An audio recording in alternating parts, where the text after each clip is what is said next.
Preterm బేబీకి సర్జరికల్ problems కూడా ఉంటాయా? వాళ్ళు సర్జరీస్లో ఎలాంటి ఇష్యూస్ ఫేస్ చేస్తారు? చూడండి, ప్రీటర్మ్ బేబీస్ లో కూడా పుట్టుకతో వచ్చే అవయవ లోపాలు ఉండొచ్చు, లైక్ ఎనీ అదర్ బేబీ. అంటే అన్నవాహిక ఏర్పడకపోవడం, ట్రేకియోస్పియల్ ఫిస్టులా అంటాం, కంజెంటల్ డయాఫ్రామాటిక్ హెర్నియా అంటాం, ఇలా రకరకాలుగా ఇబ్బందులు ఉండే అవకాశం ఉంది. కాకపోతే ప్రీటర్మ్ బేబీకి చేసే సర్జరీకి ఒక టర్మ్ బేబీకి చేసే సర్జరీకి చాలా డిఫరెన్సెస్ ఉంటాయి. ఎందుకు?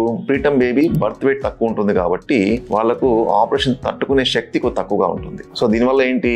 ఫస్ట్ మత్తు. చిన్నపిల్లలు మామూలుగానే మత్తులోంచి కొన్నిసార్లు సరిగా కోలుకోరు. అందులో ప్రీటర్మ్ బేబీస్ అనుకోండి, మత్తులోంచి కోలుకునే అవకాశం తక్కువ. అందుకు మనం ఆపరేషన్ తర్వాత వెంటిలేటర్ సహాయంతో శ్వాస ఇవ్వాల్సి వస్తుంది. రెండవది, అవయవాలు కూడా చాలా చిన్నగా, చాలా డెలికేట్ గా ఉంటాయి. సో ఆపరేషన్ చేసేటప్పుడు డెఫినెట్ గా కొద్దిగా డిఫికల్టీ ఉంటుంది, అంటే కొద్దిగా ఎక్కువ స్కిల్ కావాలి చేయడానికి. మరి ఆపరేషన్ నుంచి రికవరీ అప్పుడు ఏమవుతుందంటే, ఆపరేషన్ అనే స్ట్రెస్ వల్ల ఈ బేబీస్ కి ఇన్ఫెక్షన్ వచ్చే అవకాశం ఇంకొద్దిగా పెరుగుతుంది. అందుకే మనం వీటికి మంచి యాంటీబయాటిక్ కవర్ ఇచ్చి ఇంకా జాగ్రత్తగా చూసుకోవాలి. ఇది కాకుండా ఆపరేషన్ తర్వాత కొంచెం ఫీడింగ్ ఇష్యూస్ కూడా ఉండే అవకాశం ఉంది.